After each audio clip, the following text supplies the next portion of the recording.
두려움이냐, 믿음이냐, 이거 우리 삶에서 정말 매일같이 부딪히는 선택지 아닐까요? 오늘 바로 이 거대한 주제를 한번 파고들어 볼 건데요. 아주 흥미로운 방식으로요. 전혀 다른 삶을 살았던 정말이지 극과 극의 두 사람의 놀라운 이야기를 통해서 말이죠. 자, 그럼 바로 이 질문으로 한번 시작해 볼까요? 사회적으로 완전히 배척당한 사람, 그리고 모든 사람의 존경을 받는 지역 리더. 이 둘 사이에 무슨 연결고리가 있을 수 있을까요? 도저히 접점이 없어 보이잖아요. 그런데 있습니다. 그리고 바로 그 연결고리가 오늘 우리가 파헤칠 이야기의 가장 중요한 실마리입니다. 자, 한번 보세요. 두 사람이 있습니다. 한쪽은 이름도 없어요.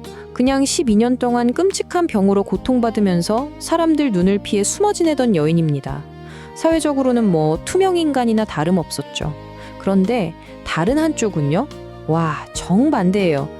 야이로라는 이름도 딱 있는, 모두가 존경하는 회당장, 그러니까 지역사회 기둥 같은 사람이죠. 이 둘이 길에서 마주칠 일이라도 있었을까요? 전혀요.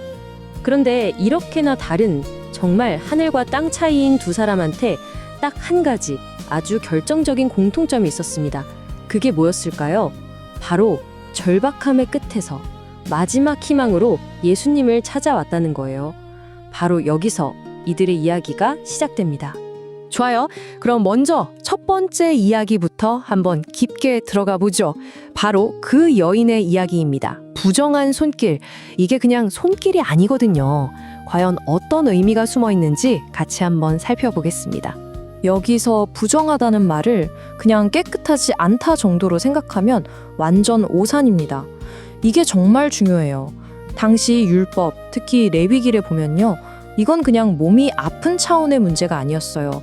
공동체에서 완전히 쫓겨나는 거예요.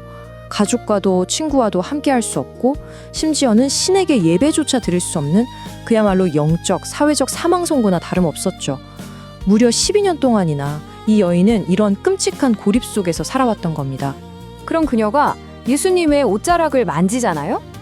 여기서 만지다라고 번역된 원어, 그리스어가 합토마인데 이게 정말 의미심장합니다. 그냥 이렇게 쓱 스치는 터치가 아니에요.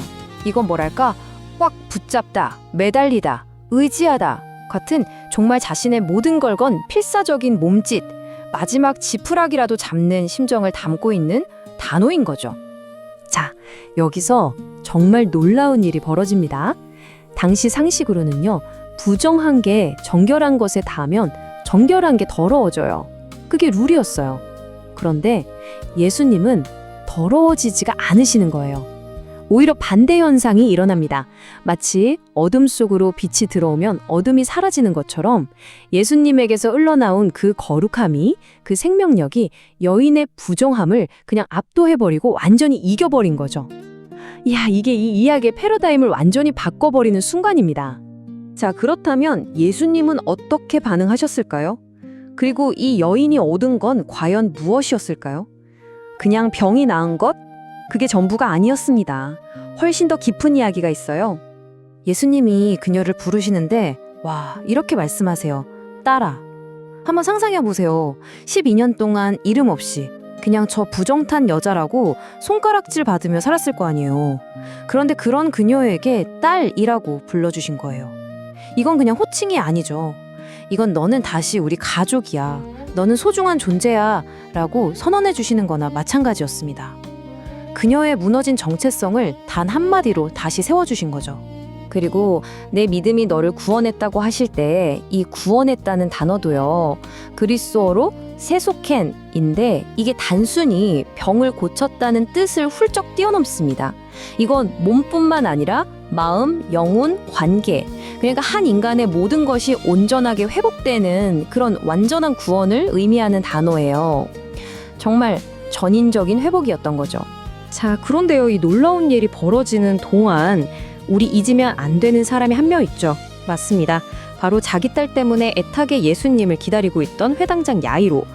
와, 이 사람 속은 지금 얼마나 타들어가고 있었을까요? 이제 이야기의 카메라를 야이로에게로 돌려보겠습니다. 희망이 정말 신라같이 꺼져가는 그 순간으로요. 긴장감이 확 올라가죠. 바로 그때입니다. 전갈이 와요. 뭐라고 합니까? 따님이 죽었습니다. 이제 선생님을 더 괴롭힐 필요가 없습니다. 세상에서 가장 듣고 싶지 않은 말이죠. 모든 게 끝났다는 희망의 문이 쾅 닫혀버리는 소리. 그야말로 절망의 목소리입니다. 하지만 바로 그 절망의 목소리 옆에서 예수님이 강력하게 말씀하십니다. 두려워하지 말고 그냥 믿기만 해라. 자, 여기서 이제 두려움과 믿음이 정면으로 꽝 하고 부딪히는 겁니다.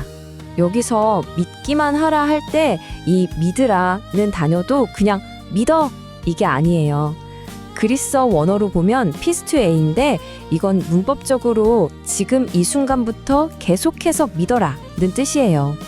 즉, 한번 믿고 끝나는 게 아니라 상황이 최악으로 보여도 그 믿음을 놓지 말고 계속 붙들고 있으라는 그런 지속적인 신뢰를 요구하신 거죠.